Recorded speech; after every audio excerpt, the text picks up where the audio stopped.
사실 복지 정책이란 게 국가가 국민을 위해서 꼭 해야 되고 뭐 사회적 안정망을 구축하고 그런 게 국가의 책임입니다만 또 과도한 복지는 결국 증세를 부르게 되고 증세는 결국 미래 세대의 부담이기 때문에 청년 입장에서 복지가 상당히 좀 민감한 문제가 될 수도 있을 것 같습니다. 그래서 어떻게 복지라는 것이 적절하고 또 어떻게 복지라는 것이 가장 청년들에게도 좀 부담을 덜할지 그런 걸 좀 한번 여쭙고 싶습니다. 지금 적절히 질문에 답이 있어요. 지속 가능해야 됩니다, 복지는. 그러니까 이게 우리나라가 10년 존속하고 말 나라가 아니잖아요. 네.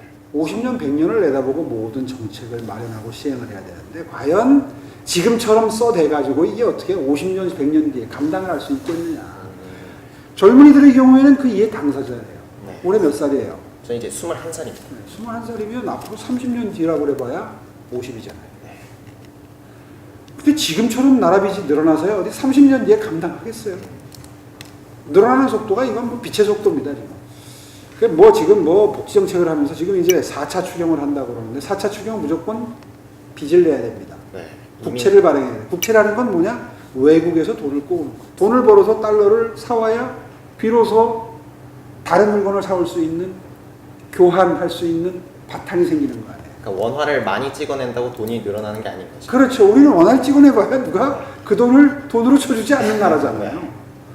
그런 나라에서 국채를 발행한다는 건 온전히 다음 세대, 그 다음 세대의 빚으로 남는 거다. 어떻게 부자하고 가난한 사람한테 맨날 똑같은 액수를 주자고 하느냐 이거예요. 아, 기본소득 말씀이시죠? 네, 맞아요. 가난한 사람들, 장애인들, 노약자들, 어린이들 돈 못 벌잖아요. 이런 분들 일단 다 그 불편함이 없도록 챙기고 난 다음에 차츰차츰 그 혜택의 대상을 고소득층과 이 중산층으로 넓혀가는 것이 순서인데 지금 우리 형편이 이렇게 되느냐.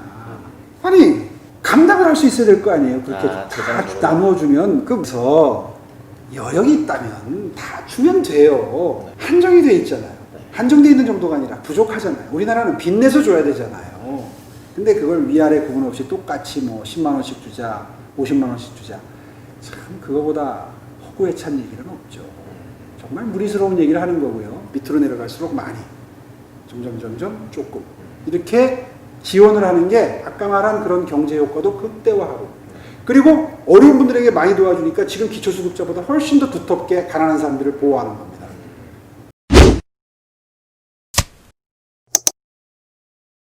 지방의 심지어는 거점 도시들조차도 쪼그라들고 있고 시, 군구 단위로 내려가게 되면 뭐 거의 절반 이상이 앞으로 한 20년 내에 사라진다는 위기가.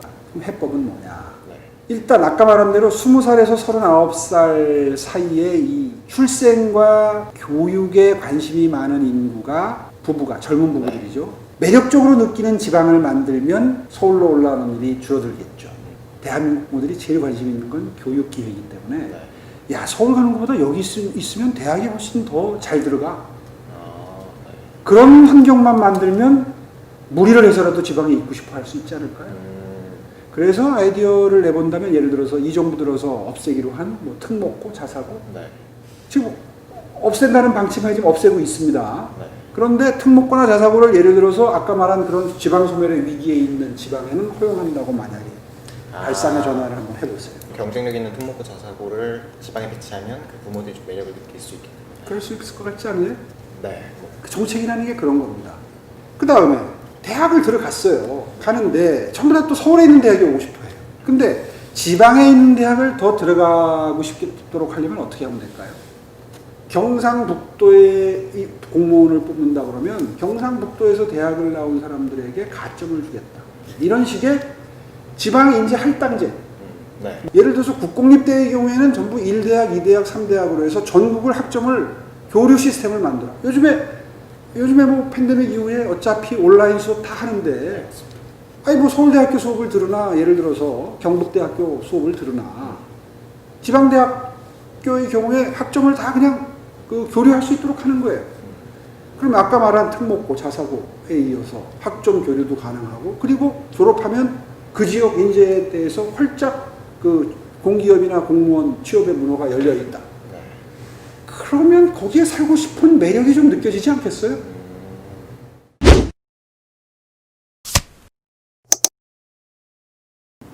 이건 간단하게 정리하면 이런 겁니다. 지금 인구 절벽이죠. 젊은 층 인구가 기하급수적으로 줄고 있습니다. 네.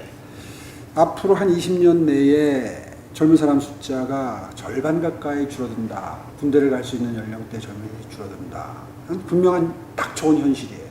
과학기술이 급속하게 발전한다는 것도 이미 다가온 미래입니다. 네. 4차 산업혁명 얘기죠. 네. 과거에는 사람 숫자로 싸웠어요. 정책을 할 때. 이제 앞으로는 로봇이 합니다. 미국과 러시아의 경우에는 2025년이 되면 거의 군대의 절반이 아마 로봇과 인간 병사의 혼합군이 될 것이다. 내지는 로봇 군사가 더 많아지기 시작할 것이다라는 예측이 나옵니다. 그러니까 이제는 사람이 필요한 게 아니라 기술이 필요하다. 그렇죠. 그러면, 그래서 오히려 전문적으로 숙달된 기술을 가지고 물적 자원을 운영할 수 있는 인력이 오히려 훨씬 더 중요해지는 시대로 진입을 했다.